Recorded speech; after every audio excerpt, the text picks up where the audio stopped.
just like the street lights lit this town, like a fire in a blaze, gotta burn it down. Can't be afraid to leave this out.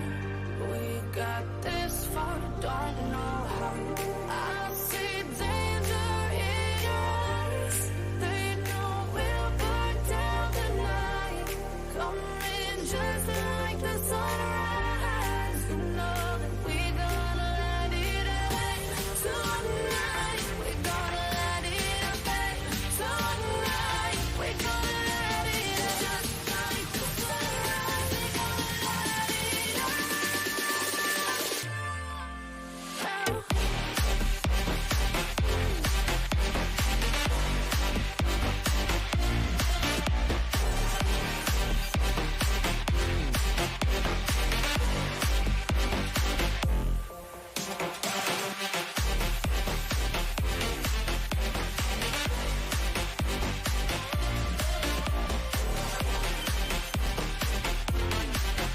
Hello, Fibromyalgia friends. Come on in. We're going to be starting the broadcast shortly. Get stretched out. Get ready for Kristal Kent from the Fibromyalgia Pain Chronicles and Veteran Voices for Fibromyalgia. Spark that's breaking out. Can't make a stop, can't turn back now. We know that there's no room for doubt. No, we can't turn back now. I see danger in your eyes. They know we'll burn down the night. Coming just like the sunrise. You know that we're gonna light it up. Tonight, we're gonna light it up. Tonight, we're gonna light it up. Just like the sunrise, we're gonna light it up.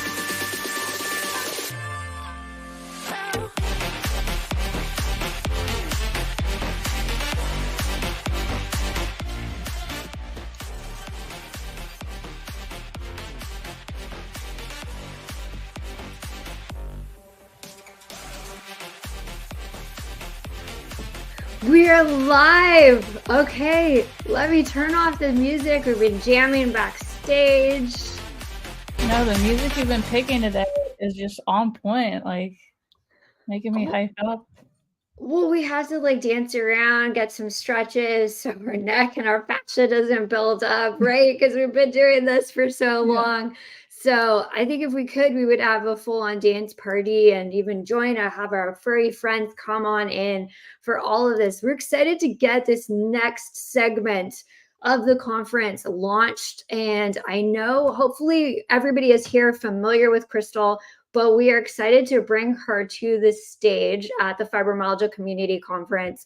She has been a significant supporter of all the things that we do at the Support Fibromyalgia Network, a significant contributor and launched Team Fibro. So all of you out there know that she's a huge supporter of all that we do here, and we appreciate her so much. And giving this time to her and a live segment is important to showcase all the amazing work that she is doing in advocacy and with the veterans and active military community. So that's why we are just thrilled that she can share a lot of this. There's going to be two parts for this. And I know with some of the issues we've had with technical difficulties, we've had to share some of the recordings in separate places. But Kristal is going to join us live, and then we're going to follow up this segment with an incredible interview with Kristal, and she interviews other team members of the Veteran Voices for Fibromyalgia team, Evan and Al. So let's get Kristal up to the stage so we can learn more about all of her background. There's so much here. And again, she volunteers and supports everything with advocacy. We can't wait to see her. I had a chance to see her in Ohio this year. Finally got to meet her and the Pause for Fibro team. Kristal, are you ready backstage there to come on? I see the thumbs up. Let's bring you on to the stage. Hello, Kristal. Welcome. And my lighting went dark again. Yay! Oh, well, this is live. So everybody here, that we are really live in action. So anything goes, unexpected occurrences, but this is what we have fun doing. So Kristal, you look fabulous. Thank you. Welcome to the Fibromyalgia Community Conference and joining. And now we get to hear your presentation and your talk for everybody here in the fibromyalgia community. Oh boy. So where should I start, huh? I'm first of all, thank you for having me. I'm a huge supporter in cross collaboration and supporting other initiatives and promoting each other, because together we can make a difference. And that's the concept of Team Fibro and Vets for Fibro and Pause for Fibro, and now Pets for Fibro, because I know not everybody has a dog or a cat. Some of y'all got birds, some of y'all got fish, some of y'all, I saw comments that people had goats, and I'm like, okay, cool. So now I created that hashtag Pets for Fibro. So just a little bit of my background for anyone who might be tuning in that is, I guess, newer to me. So I am an Army veteran living with fibromyalgia and other multiple chronic pain conditions. And my journey, although I didn't know it at the time, really started in 2000 when I was at Fort Leonard Wood, Missouri. It's an Army base. And I had sustained some injuries, had surgery on my knee. And then 5 weeks post knee surgery, I was in a 2.5 ton Army truck that went into a ditch. Driving down the road, went into the ditch. It wasn't like this crazy car accident type thing, but it was an accident. And the type of vehicle that they would call it, like a cattle car, because it would have like canvas over it. And it reminded you of kind of like reminiscent of old school, old West wagons. So we call it like a cattle car or whatnot. And so thankfully that canvas was there. And I ended up sustaining injuries, some that were obvious, like my one leg was super swollen and they were like thinking I had a blood clot. And I was like, what part of accident do you not realize? Like, why do you think there's a blood clot? And then some not so obvious that because they weren't obvious, went untreated and they progressed, these injuries. But that whole scenario is really what triggered my fibromyalgia.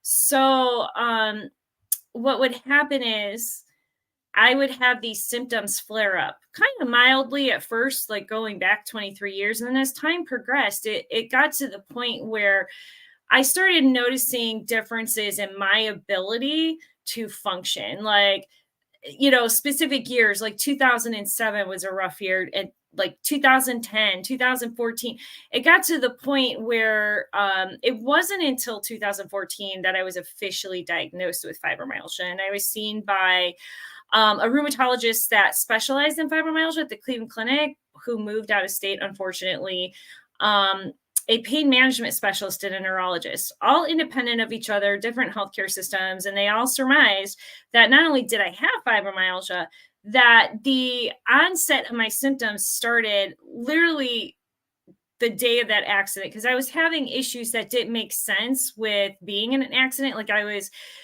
having some kind of, well, at the time didn't know, but all of a sudden I was having like these digestive type issues, and later on discovered like, oh, I have irritable bowel syndrome. So they did this timeline of all my symptoms, and all three of these medical providers concluded my symptoms started shortly thereafter that accident. But it took 14 years for the official diagnosis.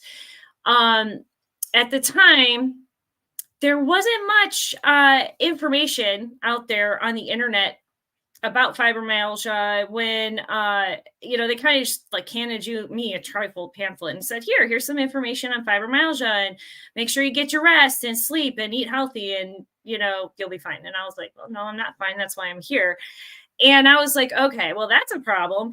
And then when I was looking at social media and like online, like blogs and support groups, there wasn't a lot out there. And to be forthright, what was there tended to be very negative, like this whole downward spiral that the culture of these social media platforms or groups were really negative. And it, for me, that I knew back then that wasn't the mindset for me, because it would make me feel negative. And so in 2014, I started posting under my pen name, the Fibromyalgia Pain Chronicles. And I was just posting my journey. I was just posting information. I was doing a lot of research and pulling up, going back to the 1590s, finding information on fibromyalgia, medical literature. And I was like, why isn't anybody doing this, And in that process as well, come 2015, my dog, Sydney, which I'll bring on towards the end, he actually made his social media debut, Pause for Fibro, May 12th of 2015. And he's been going strong for 8 years. He's 13 years old. So he's a senior. And I will also tie this back when I talk about Veteran Voices for Fibromyalgia as well. He was born on September 11th. And I was still in the Army when September 11th happened in the United States. So there's a connection there as well. But basically, that's where it started, there was nothing out there for me that was helpful. And while I appreciated the support groups and like social media pages out there, they weren't my cup of tea. And I was like, okay, I'm going to create something that is more my cup of tea, right? But at first, like I said, I was just penning under my, Fibromyalgia Pain Chronicles name. And then I got to the point where I'm like, we really can't change things if we don't start putting ourselves out there. So I really started putting myself out there face-wise and like taking pictures and creating collages of like, this is me in the hospital. This is me on different chronic pain days and flare days, and writing, kind of like chronicling what it was like for me, what I do, what my, medical appointments look like, what modalities I was using, both medical and non-medical and holistic and nutrition, to create some balance of my symptoms so that I could manage daily life. And from there, started just thinking, we really need to build this bridge and bring everyone together. And then I started reaching out to all these different entities. They wouldn't open the door for me. And I said, you know what? Fine. I'm going to build my own door and kick it in, build in my own community table with its chairs, and I'm going to invite people to come to me. And so that's kind of how it started. And then in 2018, on Veterans Day, we went live with Veteran Voices for Fibromyalgia. So under the Fibromyalgia Pain Chronicles, you see a lot of the awareness stuff, a lot of that information being shared, cross collaboration, not just with people with fibromyalgia, but collaborated with a variety of organizations, advocates in so many medical spaces, from rare diseases to common conditions, fibromyalgia, chronic pain conditions, mental health, men's health. So it's all there. It's a smorgasbord.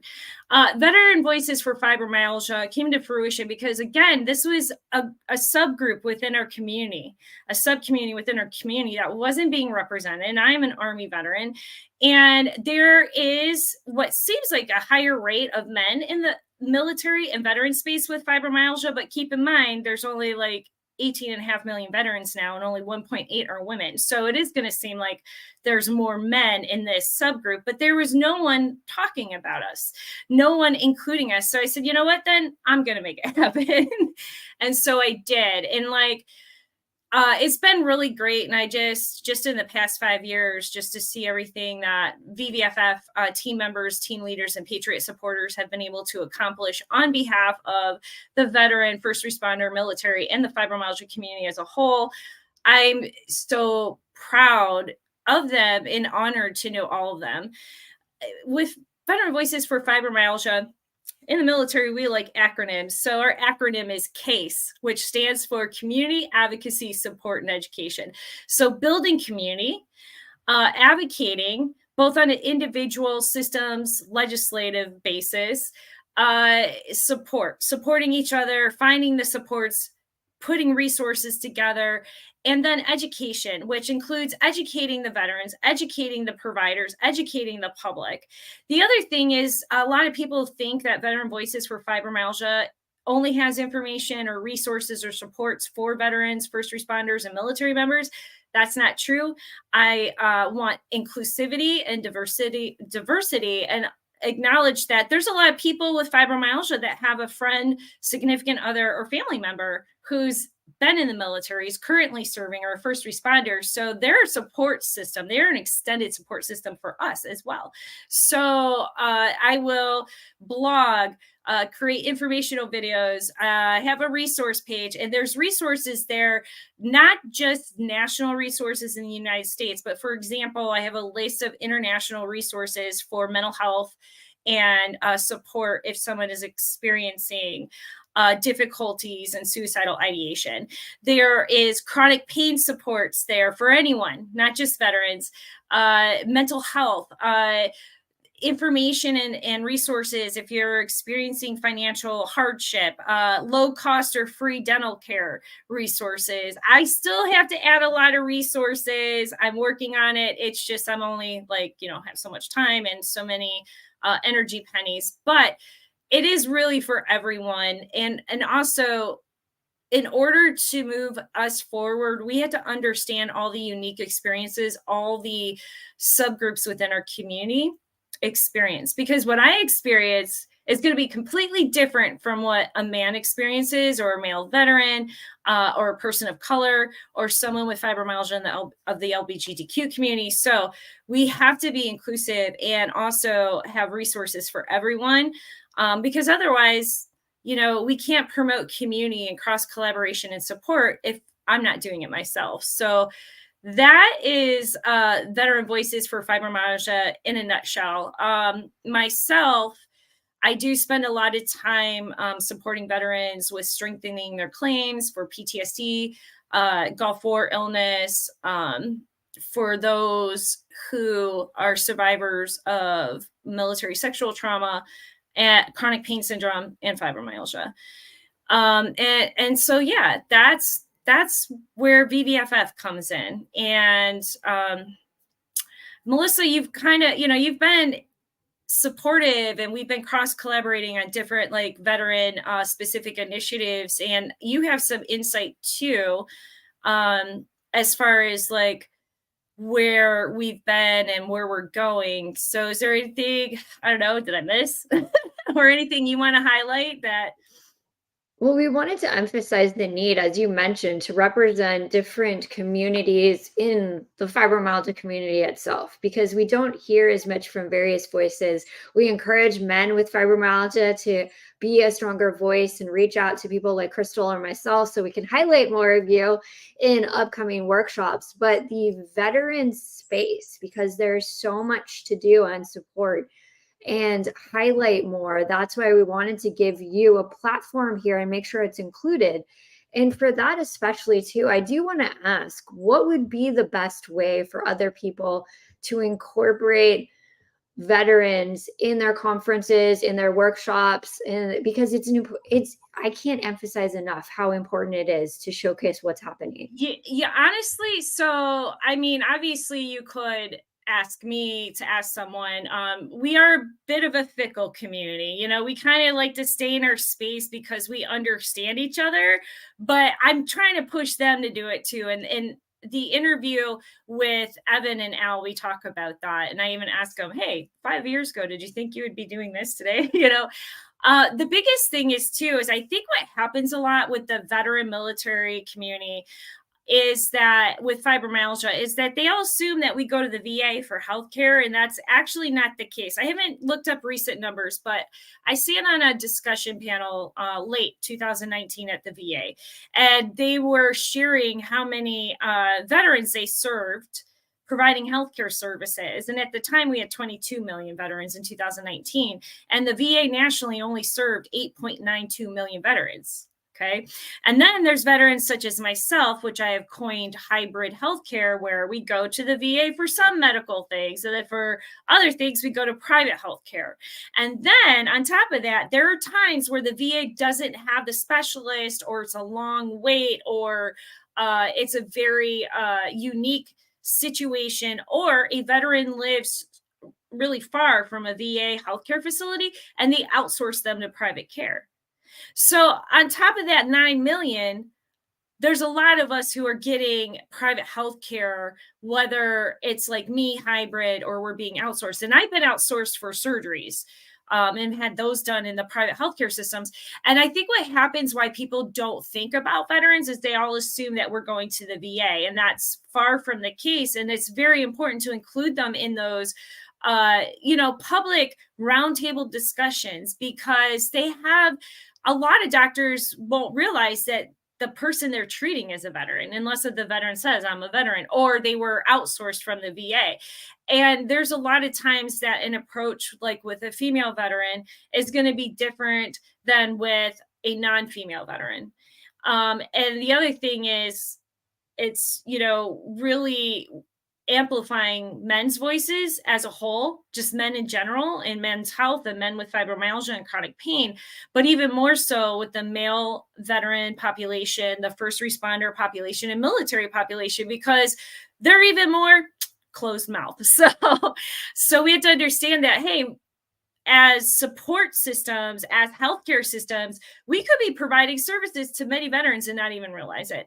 And the only way to really include them is to connect with those leaders in the veteran community, first responder, military community, open up those doors for those roundtable discussions and get their insight, create patient-driven surveys or research or polling to get their insight. And it's all about connection. So, an example would be, I don't have kids. I don't know what it's like to have fibromyalgia and raise a family, but there's someone at Support Fibromyalgia Network that does, Brandy. So I'll say, hey, you need to check her out, because she's the expert in this. I am not. I mean, I have dogs, but that's totally different from kids.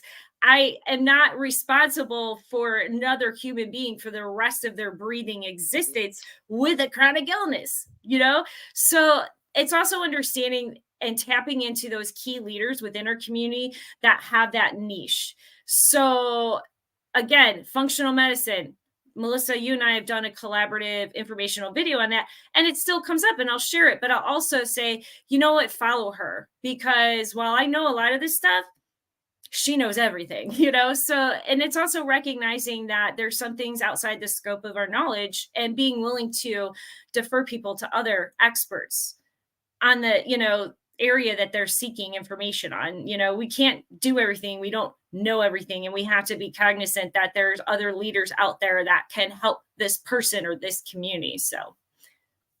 Well, in working with you and Brandy, it's given me an idea of the language to be used within the VA system. And I know with Brandy's conversation and having an understanding, that was the first time we had heard, because I made the assumption that everybody just went to the VA for healthcare. But understanding there is usage to private care. And I mean, there's been bills, and you share information with all of the community and helping us get educated on the civilian side too, so we can better support you. And even for languages, as you mentioned, like whole health program exists, which I didn't know until sort of connecting with health coaching. So that's available, but it's not available everywhere, and unsure of how to access these programs. And that's why these conversations are so important. And you're educating us on the language we use, what we can do to support veterans locally in our community, because a lot of people are asking that as well. And it doesn't just even have to be fibromyalgia. It gives us an overview and an understanding of everything that's going on. Right. And there's like every group or community, there's a lot of variables that compound particular groups of people within a community. So like veterans, while I have several VBFF team leaders, team members, and Patriot supporters that are actively involved in supporting our mission, they are also supporting other areas of need for veterans. So we have team leaders who are, supporting or volunteering in the animal therapy space, in nature therapy or advent therapy, or assisting directly, or assisting other organizations that are assisting veterans who are homeless. So, and the other thing is like when I come across, when you have a lot of these issues that are plaguing the veteran community, whether you have fibromyalgia or not, like if they have PTSD, or if they have chronic pain syndrome, Gulf War illness, traumatic brain injury, all of those variables, negative variables, compound their overall physical and mental health as well. So I encourage everyone, I'm like, no, I'm like, you don't have to sign your life away to VBFF. I want you to go out there and help other communities and go out there. I have some that raise awareness and funding for other chronic conditions like lupus and rheumatoid arthritis and PTSD. And it's all relevant. It's all tied together. So that's the other thing that's great is to have so many veterans and military members and first responders involved, like in our private group as well, who are doing all these great things. And I'm like, hey, let me know. I'll share it. Like, that's awesome. I want to, promote what you're doing, but also amplify the voices of this group that you're supporting, whether it's within our community or a different community, because at the end of the day, we all have to work together and support each other. So. Well, how do you suggest if the people watching are veterans or have family, want to help support or, do advocacy work with, Voices Veterans? Sorry, it's a lot. You can just say VVFF. VVFF, yeah. So, I do have a website, Veteran Voices for Fibromyalgia. I'm on social media platforms. On Facebook, I have Veteran Voices for Fibromyalgia, and I have a YouTube channel. But all the other social media platforms, hold on, let me think. I don't even know. Like TikTok, Threads, LinkedIn, YouTube. And you have a Facebook group as well. And Facebook, I have a community page that the general public can follow. And then I have a private group on Facebook. And then I'm out there. And my website is also set up that people can send me emails through that. The private group for Veteran Voices for Fibromyalgia, though, on Facebook is only for veterans, military, first responders. So I will get requests to join from family members of a veteran living with fibromyalgia, or they might have fibromyalgia and they have a spouse that's a veteran. But this group, for autonomy, privacy, and be able to have their own space, that space is carved out specifically for them. However, if you want information or be of support, you could follow Veteran Voices for Fibromyalgia on Facebook or YouTube, or you could follow me on Instagram, because I do a lot of cross posting between VVFF and then my pen, the Fibromyalgia Pain Chronicles. And we'll make sure to include all that link in the descriptions of everything. And you'll see we share a lot of content from your pages too. So anybody that's currently watching, go follow Kristal's social media accounts as well. We do cross collaborate. You'll see us tag her and tag the Veteran Voices for Fibromyalgia pages, community pages, everywhere we go.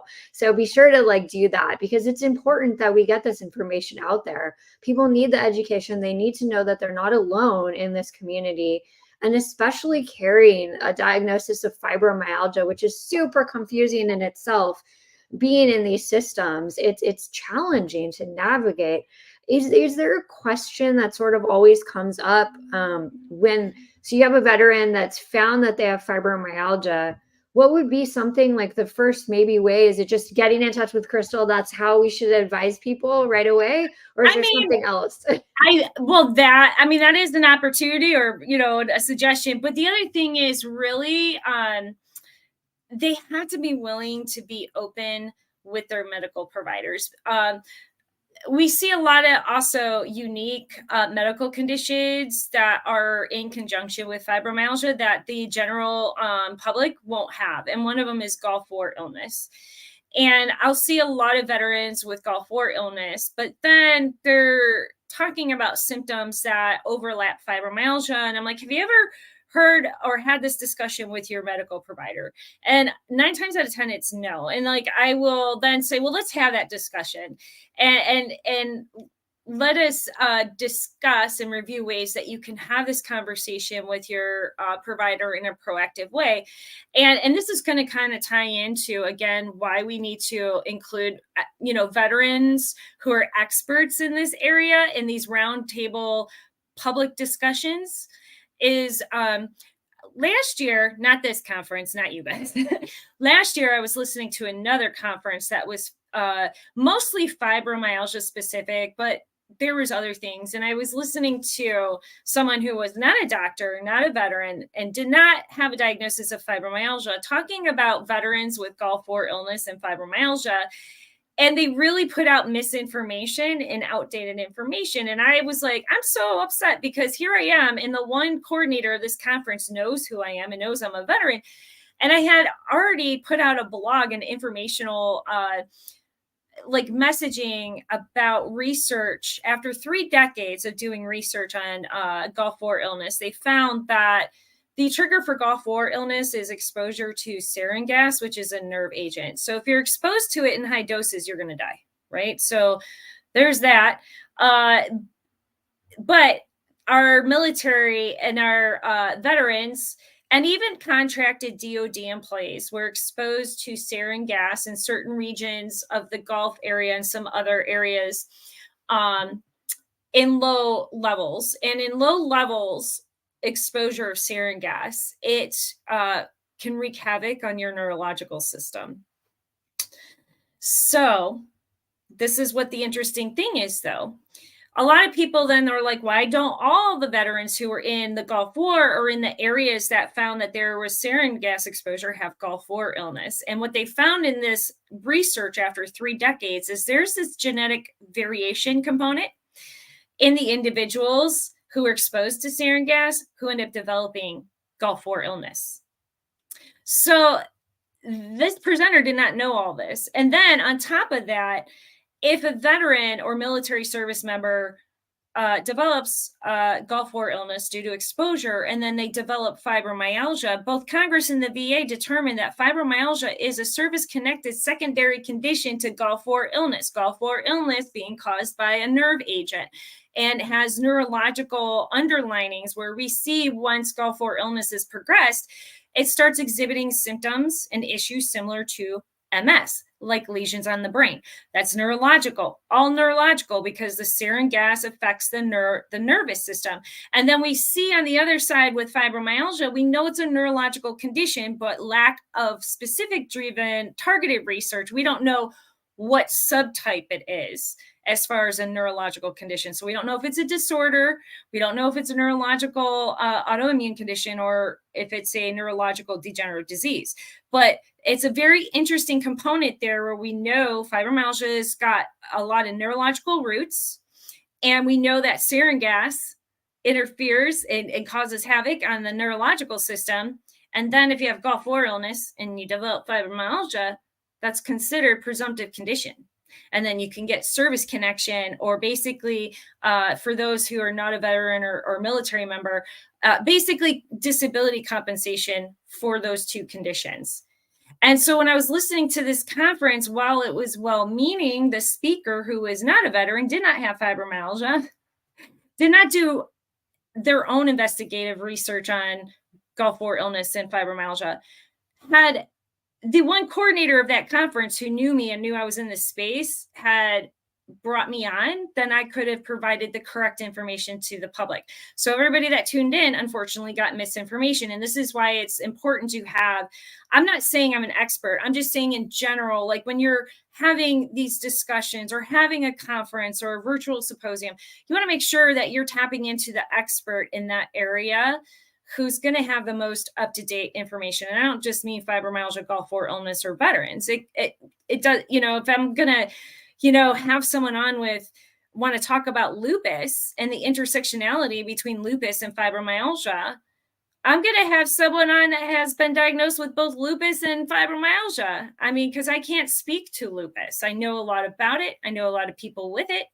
but I don't know what it's like to live with these 2 conditions simultaneously. So, and that other thing is that's representation as well, is that like 30% of patients with lupus end up developing fibromyalgia. So they need that representation in our community as well.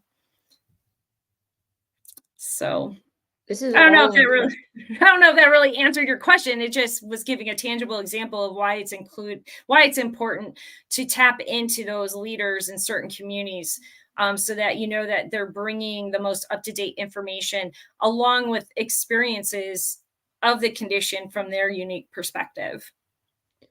And this parallels everything that all of us go through. I mean, there's just the whole healthcare system, and then the VA healthcare system in itself, you're trying to help people and support people to navigate through. And we need these up-to-date education information. That's why it's valuable that you're providing this to so many people, and we have to share. So anyone out there, please do share this content, because sometimes there is misinformation. We see it all the time on social media. Unfortunately, they grasp one sector of fibromyalgia, which was based on research maybe from 2009, and they just stick with it. And you're like, wait a second, there's new information, and people have to understand we don't have enough research investment to really capture what's going on. We have glimmers of information pushing into one direction, which negates what we've always sort of regurgitated, but we're trying to get more advanced research, and we need this, and we need this on all sides. And you brought up Gulf War illness, which is something that needs to be researched even more in its understanding and how it relates, because we see its connection with fibromyalgia. We've seen it with ME/CFS, and it's intriguing that there needs to be more research in all of this.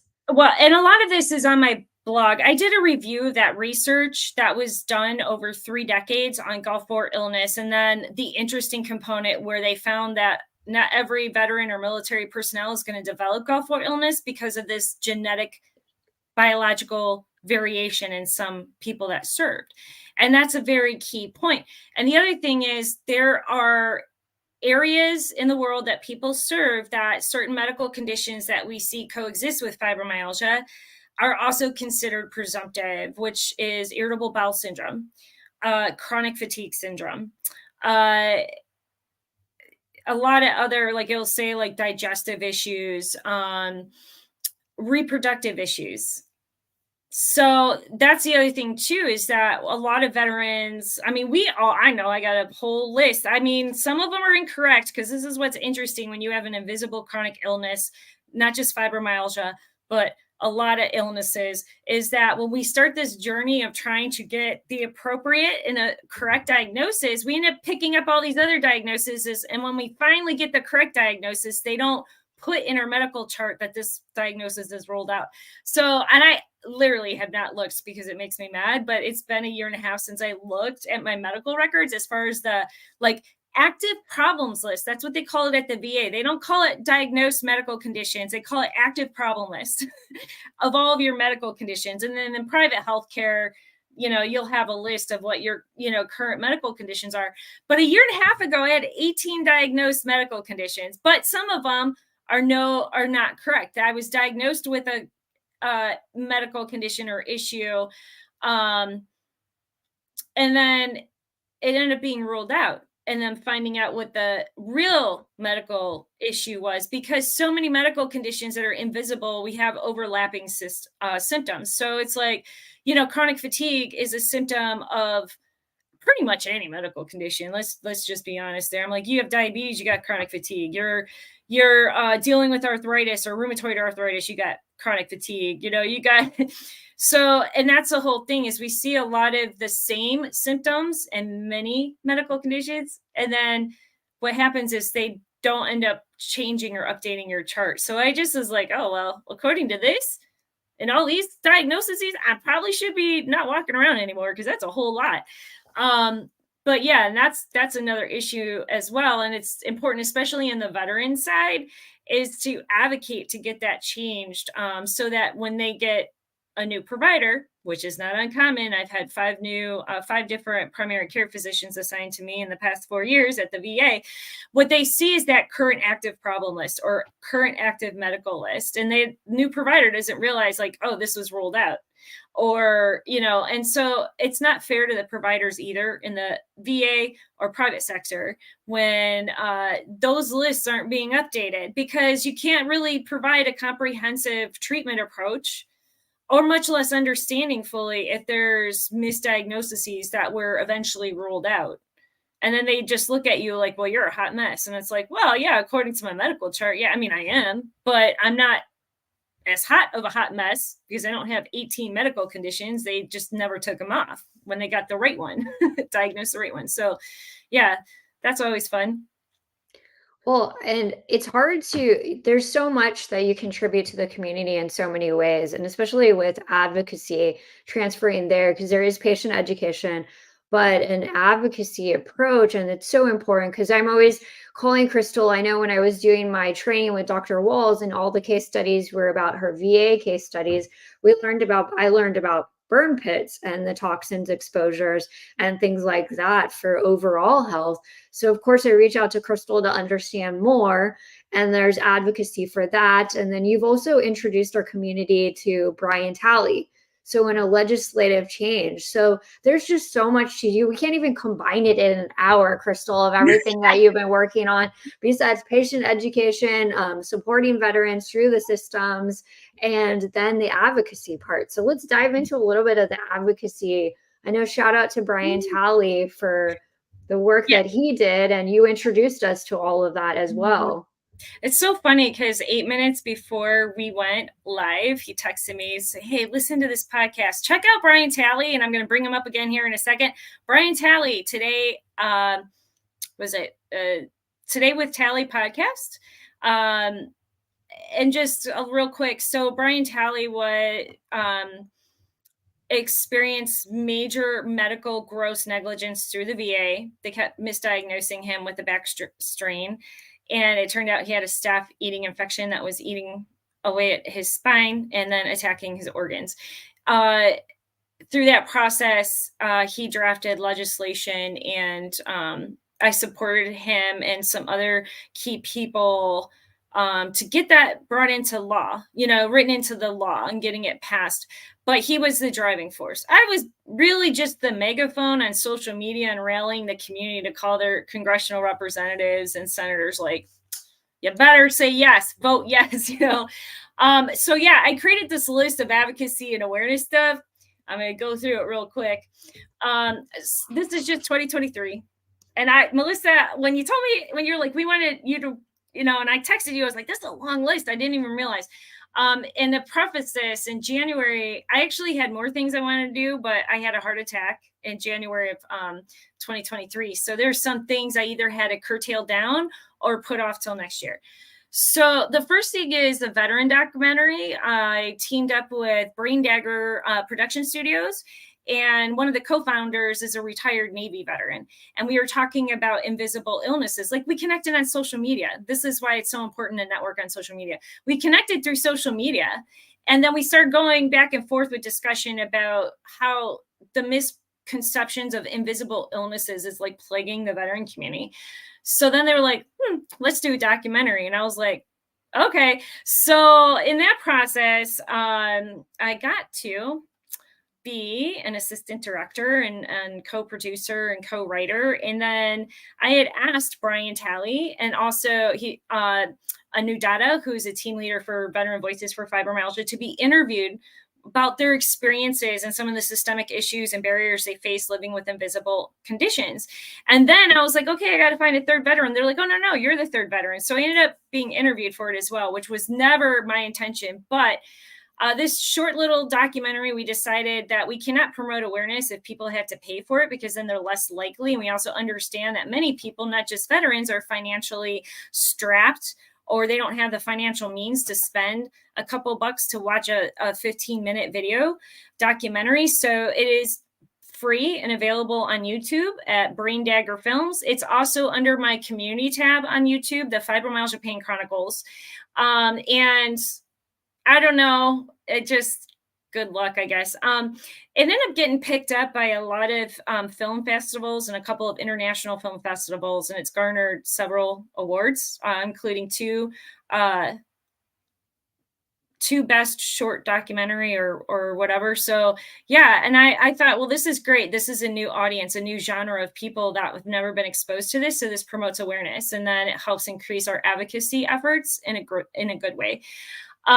So also in 2023, we had several Veteran Voices for Fibromyalgia team leaders, team members, and Patriot supporters who requested and successfully advocated for a mayor, county executive, or state governor to issue a proclamation for Fibromyalgia Awareness Day.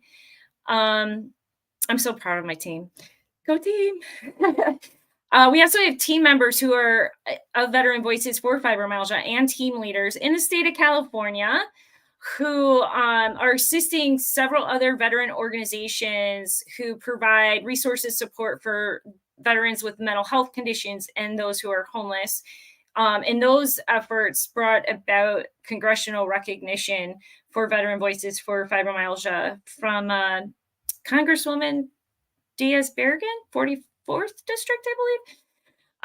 And that's an example of what I talked about earlier, is that we have members that are involved in other initiatives helping veterans outside of fibromyalgia that I encourage.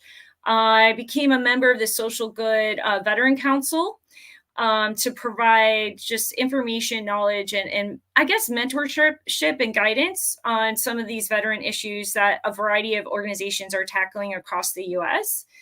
I ended up teaming up with BuddyTown and creating a free app, which is now available on Android and Apple, and it provides resources along with, it's going to have allow patients access to patient and veteran specific driven surveys so that we can do better at identifying systemic issues and barriers within the fibromyalgia, chronic illness, chronic pain, and veteran communities.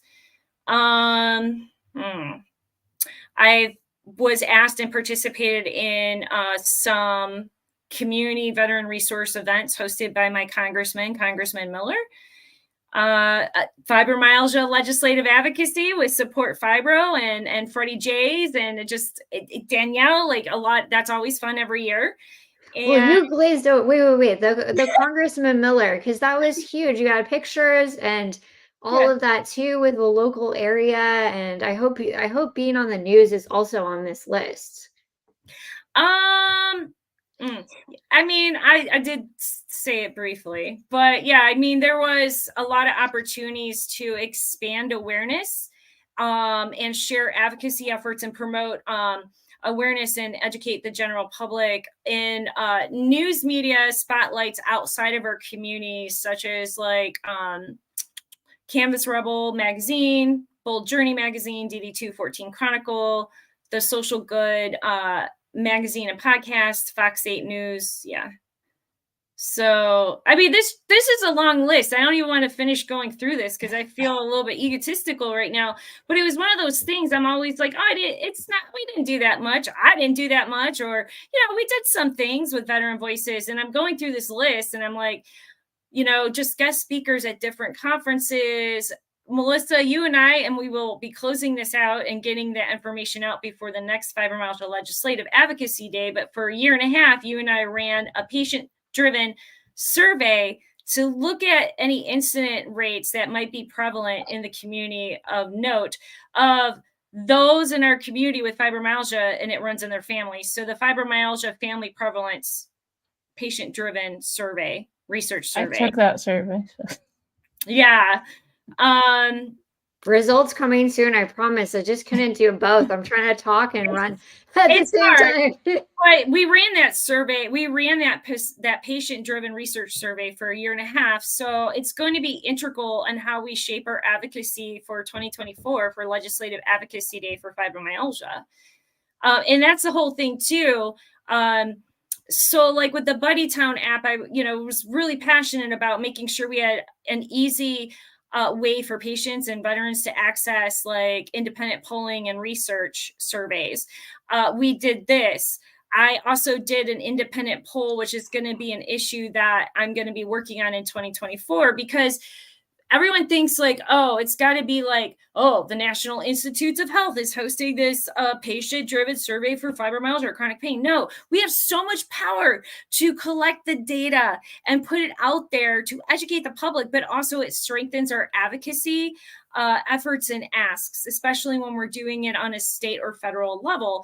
And one of the issues that I came up with was I consistently for 2 years kept having my medical health providers at the VA miss my telehealth appointments because the technology wasn't working. They didn't know how to use it. I don't know what have you. Mercury was somewhere other than retrograde, but it was happening consistently and I ran out of medications. And then it happened again this past summer. And I'm like, whoa.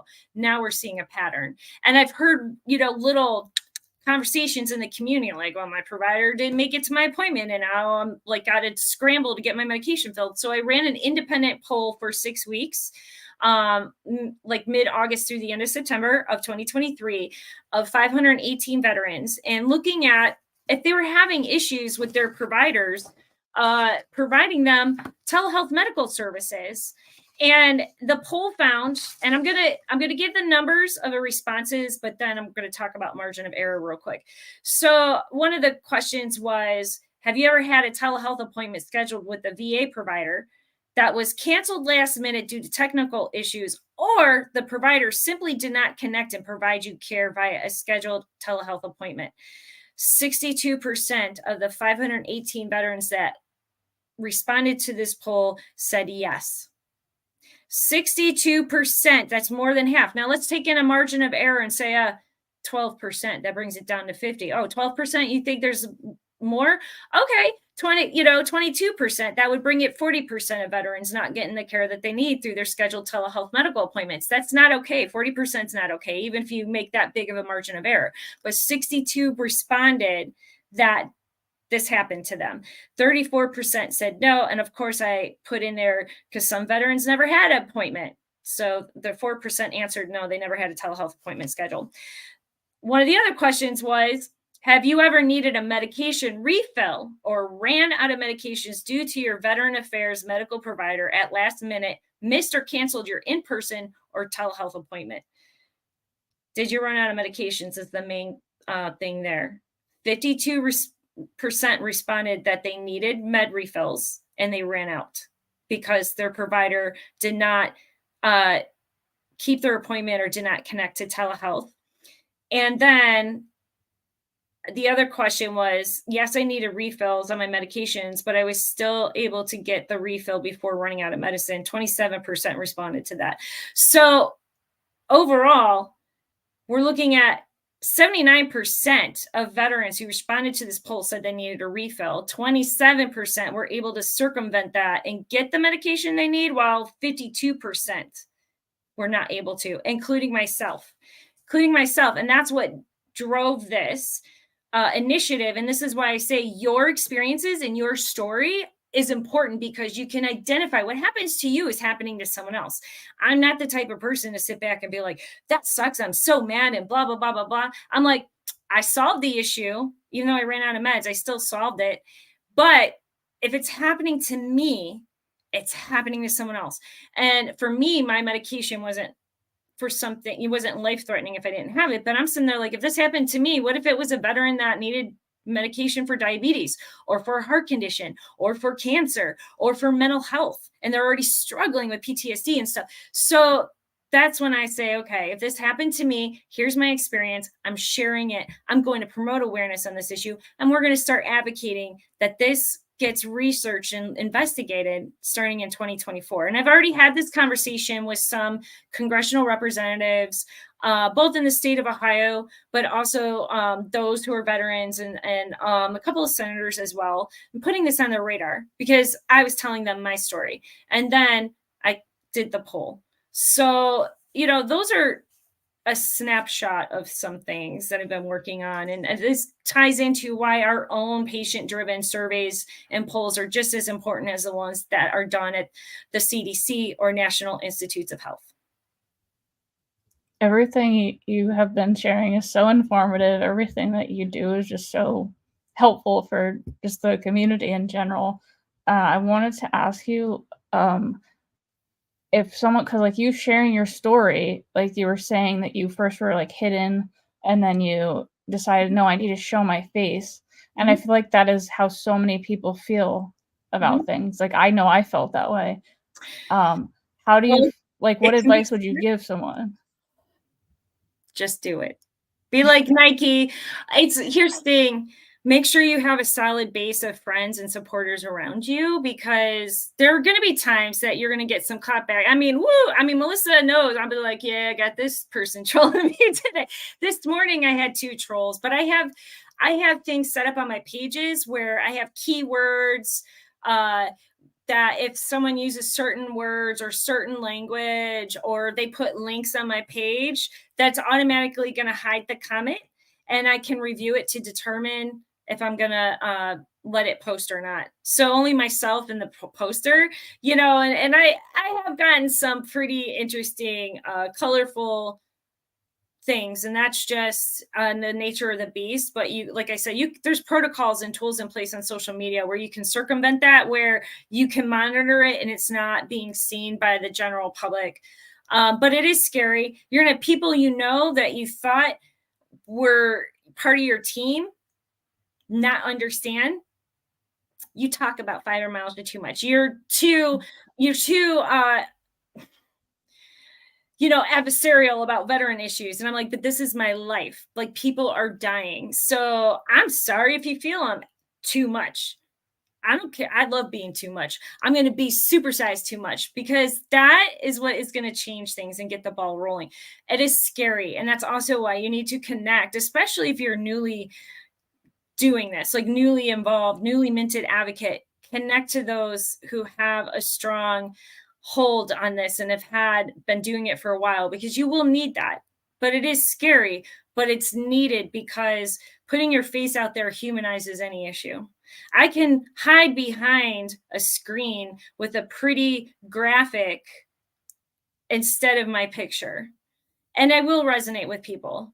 But when you put your face out there and you share your truth and you share your personal experiences, the good, the bad, the ugly, because let me tell you, I have some ugly pictures out there when I've posted pictures of me in the hospital, getting infusions, really bad flare-up days. I'm like, woo, don't even look like me. Woo, harsh. But someone's like, oh, wow. Like, yeah. And then it shows to the public, like, it's not so invisible. It's actually pretty rough some days. Not all days are like that, but yeah. And yeah, it takes a lot of strength, but that's where you build your team. That's where you go to your community. You have people who are going to come. I'll come running. I tell people, oh, someone getting smart on your post, I'm right there. Let me take care of this for you. I'm like the gangster member of the Team Fibro. Well, it's hardcore Kristal, right? That's what Brandy coined you. Yeah, it's hard. Hashtags hardcore Kristal. Yeah, that's so cute. I love it. But it is. It's like I'm the very